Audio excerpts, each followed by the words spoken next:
Hello, fellow Curious Creatives out there. This is Mike Kepka, the Curious Creative, coming to you with another conversation about making results-based video content for your clients. Today, we're lucky to have with us Andrew Swanson, coming to us from a little town near Bowling Green, Kentucky, which he says is maybe 50 miles outside of Nashville, Tennessee, for those of you who need an easier point of reference. Andrew is the guru behind the boutique video marketing agency he calls Forerunner. Their promise is results-driven creative strategy and design to help your company grow.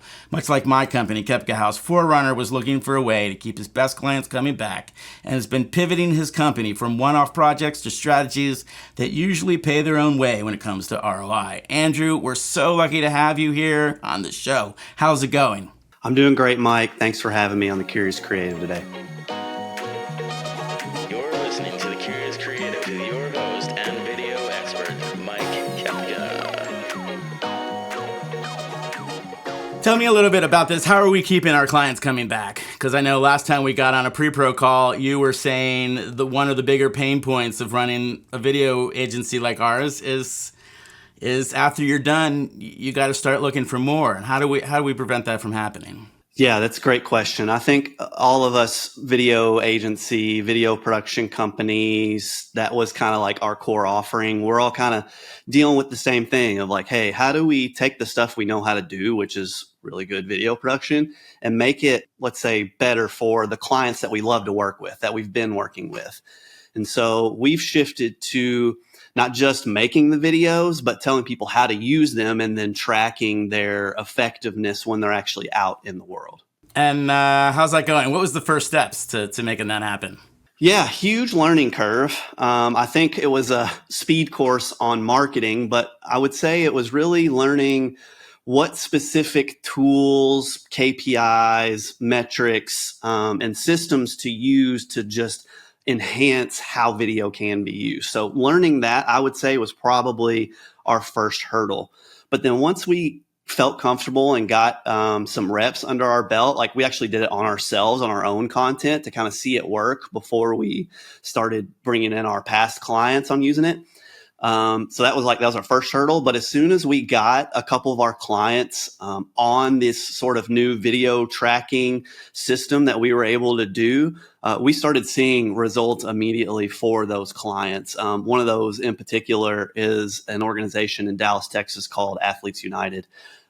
That's really taken off just in the last couple of weeks. That has really taken off with some real data to kind of like show, hey, this actually works. Oh, can you tell me a little bit about that? Like, I know when we were talking, I think you were mentioning this, but have there been updates and how's their response been to that? We kind of tried this out on a different organization called Red Towel Trust. That's kind of the one I think you and I talked about a little bit first. And we kind of had some hurdles that we couldn't get over to really see the video start working, but we use these same techniques, like literally since I talked to you last, we use these same techniques on Athletes United, which is a very similar organization in terms of like what their goal is, trying to get memberships to the website, having fundraising dinners, and it's like athlete focused. Just within the last 2 weeks, we've seen just from the video content, like an increased engagement on the page, the landing page that we're trying to get their audience to go to by like a 70% increase. And then we've had, we're actually able, something they couldn't do that we're able to do now is actually track those conversions.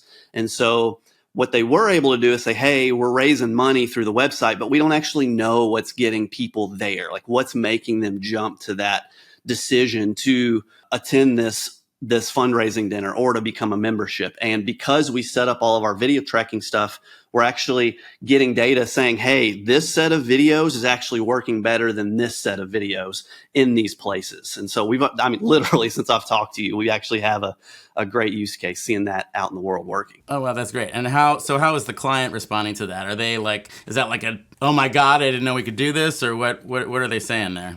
It's exactly, your response was pretty close to how they're feeling. They're like, whoa, this is awesome, because like we've worked with them for the last probably 3 or 4 years just doing production. So we make videos, we hand them over to you, hope they work. Well, now that we're like, hey, we make videos, we take care of putting these in the places they need to be. Oh, and we're showing you they're working. Yeah, light bulb has gone off for them. And is that gonna? How's that relationship going between you and client? Is that the start of something big now, or? I think so. I mean, they basically told us, they're like, hey, if we continue seeing these results and it's driving like bottom line revenues, like we'll have you all out here every other quarter and basically just keep you all on retainer as we start to get this data in with different initiatives or different, let's say goals throughout the year. So like right now, what they're focused on is they have a big fundraising dinner and they're trying to get people to buy tables, buy tickets to it. So like that's the goal, is to get people to do that through the website. But then as soon as that's over, what we're trying to do is actually drive monthly memberships to support the organization. And are the idea that are you showing them this return that essentially is making your pitch to them a safe bet, I would guess, right? Because you're saying, hey, we're actually going to show you results, and what you're paying us is really going to be just a drop in the bucket. In fact, if you don't pay us, it's missed opportunity, right? Is that what's happening, or? 100%. Yeah. Well, the way you just worded that is exactly right. I think just because the results we're seeing, like we had to get all of the things in place first, and that took some time, but just seeing the results in the last 2 weeks, they're already like, oh, let's keep putting an effort behind this. Let's keep collaborating to make sure that on the client side that they're doing what they need to do to make sure this works, but then also giving us the ability and trusting us to execute that. So this is definitely, they're already seeing that results. Like I know this is going to continue to be a long-term relationship with them, because why wouldn't you? I mean, if it's, to steal a line from somebody else, if you were to give me $1 and I give you $5 back every time, like why wouldn't you do that? It's pretty exciting for me too, right? I hire myself out as a DP and a director all the time. Yesterday I was on set for a small little nonprofit here in DC area, and I was talking to the marketing person about what I do with the data tracking, and she says, oh my God, that sounds great, because my boss was just saying we need to justify where we're spending all this money on video. And I said, well, give me a call, we'll figure this out. I mean, I think there's a lot of people out there that know video is working, right? We've got some people in our colleague group here saying that video is definitely the most powerful way to get the message out there. But then justifying that is the next case. So you meet these marketing folks and they need to understand that it should be an easy sell to their superiors too, because we're essentially not only just paying for ourselves, but we're promising a return our investment. Tell me a little bit about Andrew Swanson, the guy in the world, and tell me a little bit about where you came up and how you got into sort of this creative world that we're twisting with numbers now. Yeah, totally. Man, what a journey. So currently I'm in, like you said, Bowling Green, Kentucky. We're about 50 miles north of Nashville. So greater Nashville area is pretty much where we are. Bowling Green's growing quick, and I think we're kind of staying ahead of the curve with that growth. So we've really planted ourselves here in Bowling Green as a company to kind of be on the front end of this sort of, I would say, the companies that are moving here and being able to have an offer that's like, hey, let's say you open a branch here. Let's say you want to do some sort of marketing initiative. Like we're here, we're just as good as people in big cities. Like let's make it happen. So as a company, I think we're well positioned now to be competitive. Now, Andrew Swanson, the person. So I'll tell you the quick story. I played soccer and tennis in high school. Soccer practice got canceled one day, and me and my best friend took a video camera, tape-based video camera, videoed ourselves skimboarding down a creek because it was like torrential floods in our area. And we made a music video of us falling with the Let the Bodies Hit the Floor song. And that has started my video career. It was that moment. And so took classes in high school, was staying after class to make videos for my classes. We ran the Friday show at our high school that had like 2,000 people at our high school, and then went to college at Western Kentucky University to study and got a degree in TV film production, and actually started my first video production company in college, just doing any kind of video project I could find because I just loved the process of it. And now jump forward to 2025 and we're doing this cool stuff. I came at this as a creative. Is that where you think you did too? Or I would say my passion was video production, but my family background were all entrepreneurs. So I had more of an entrepreneurial mindset, combining my passion with the ability to turn it into a business. So I kind of had, I would say, kind of the upper hand on that end. I'm one of those type of people that can straddle the line between being creative and being more, I would say, rigid. I would say that's kind of the two sides of the coin there. Is you've kind of got rigidity and then you've got creativity. And I can kind of toy both lines. Like if I'm working on set, usually I'm the producer. I'm the person making sure everything's on time, everybody's where they need to be. But I also work with creatives to come up with ideas and messages for videos and making sure, maybe we're talking about a look or maybe tones or colors or whatever. So I'm kind of one of those rare birds that I can kind of play both sides of that. Now you're a team, right, Andrew? You have a partner in your business, or? Correct. So my business partner, his name is Booba. Yes, that's his name. His wife, his kids, his mom call him Booba. His real name is Chris, but Booba's his name. We're business partners, and he's more the creative side of what we do.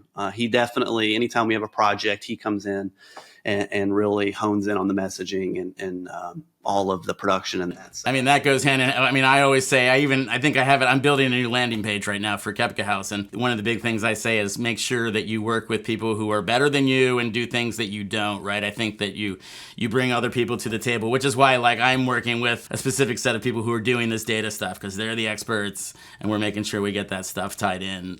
So what's the future for Forerunner? Yeah. So I think for us, what we're trying to do is the things that we were talking about at the start, the things that help businesses using video. We're trying to continue to grow that. And then I think we'll probably build out our team to support that and keep it a small, nimble team. I'm not trying to have a huge company, trying to have a nimble team that has a core set of clients that we serve long term. That's what I would say short term.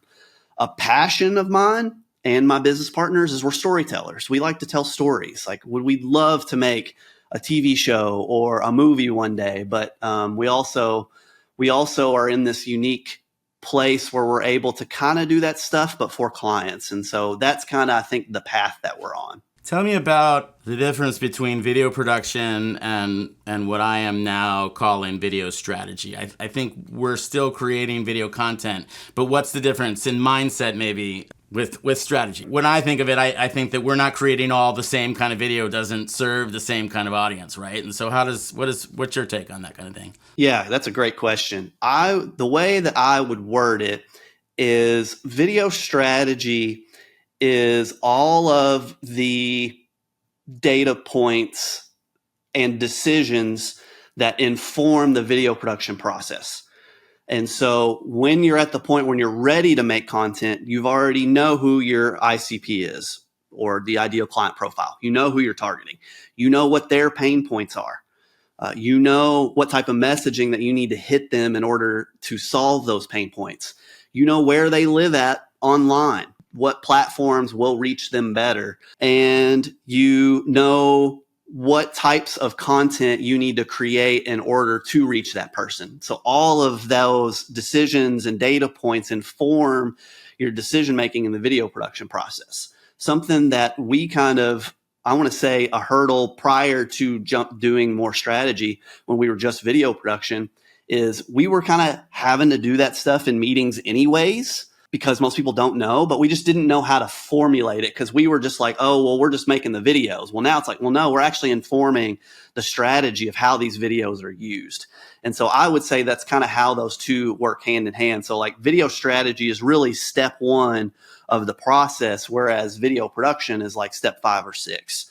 And so it's just kind of video production is downstream of strategy. Right. Now that said, you're making some pretty sick videos, right? I mean, what kind of great stuff are you doing? And is that, are you seeing results? I think maybe what I'm saying is we've had a lot of push towards social media in the last 5+ years, but tell me what quality does when you put all those equations together and then have decent quality stuff. What does that mean? Yeah, dude, you're asking great questions. I think anybody who is listening to this would definitely want to know the answer to these things.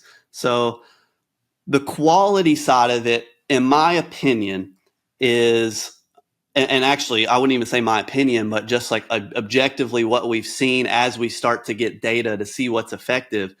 What quality does is it communicates who your brand is. So if you're a high quality brand, or if you care about the work that you do, if you have high quality video production, if you have high quality videos, you're automatically communicating that you're taking that serious.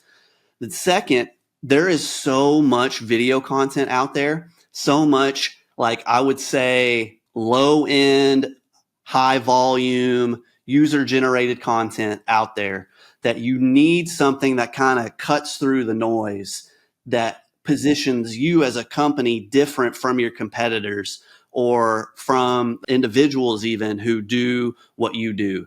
And so I think high quality video production does that. It's interesting. You said a minute ago, you said that like video production is maybe step 5 or 6. And I'm thinking of big brands that are doing stuff on more ephemeral platforms like TikTok. And they're executing this really great stuff that looks really organic and user generated. But my bet is they're spending $1 million to make the concept feel authentic like that. My guess is that they spend a lot more effort, a lot more time in making that content that looks like it was done in 5 seconds actually sing, right? I mean, I think it's all that planning, execution, strategy.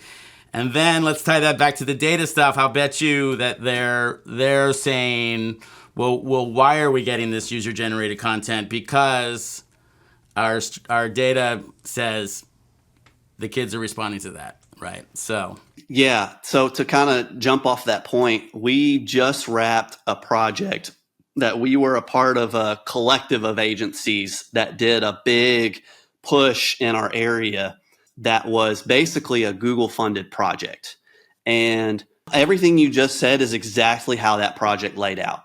We started with probably 10 to 11 person creative team that spent 2 weeks, like 8 to 10 hour day, 5 days a week, weeks together in a room to hash out what this thing looked like. Okay. So we spent a lot of time, 2 weeks of getting 12 people that all work at their individual agencies to do that. That's a lot. That's a big lift. And out of that session, we had a full creative strategy that dictated everything. I mean, not just video, but print. It dictated images and graphics and the messaging across all of that. But the video side of it, interestingly enough, they wanted to feel not so, they said high production. They wanted to feel more organic, and we shot it that way intentionally. But the amount of time and expense they put into planning that, yeah, you're right. It was a big lift to get it to that point. To like, is UGC content the more like things that feel organic? Is that what we needed to do? And in that room, we decided that, but then spent a lot of money in order to actually execute that. Because yeah, it looks like it's easy to do, but all of the, like you said, the strategy, the design, the implementation of that, knowing if it's actually working or not, like that's all the stuff that is a big lift. Right. It's all very exciting. I mean, like I love coming to a table or a client and feeling like I'm part of that process in a way that I think you had said again a couple of minutes ago, that we're moving past just the guy who's the technician with the camera, right? I mean, I think the exciting part to see the client's eyes light up when you say something or you have an idea that resonates, and then how do you take that idea and translate that into something that is actually going to convert is just really exciting. I mean, it's like when I first got started in my career as a photojournalist, I had that drive and fire, and now I've got it again, which is, I just got to say, it's the way we're operating right now that is so extremely exciting. Andrew, we've had a really great time on this podcast. At least I have. I hope it's been okay for you. Oh, yeah. I always have my guests leave us with some sort of golden nugget or something that nobody else can give us at this particular moment. What do you got for me, friend? Creating content for the sake of content can be easy. Storytelling, really hard to do. Love it. Storytelling is where it's at. With like a purpose. I think that's the whole thing behind it, right? Is that it's not just for the sake of it, is that it's everything we do as a message that we're trying to get across. And I have a feeling that we cross paths when it comes to like artfully looking at numbers. How's that?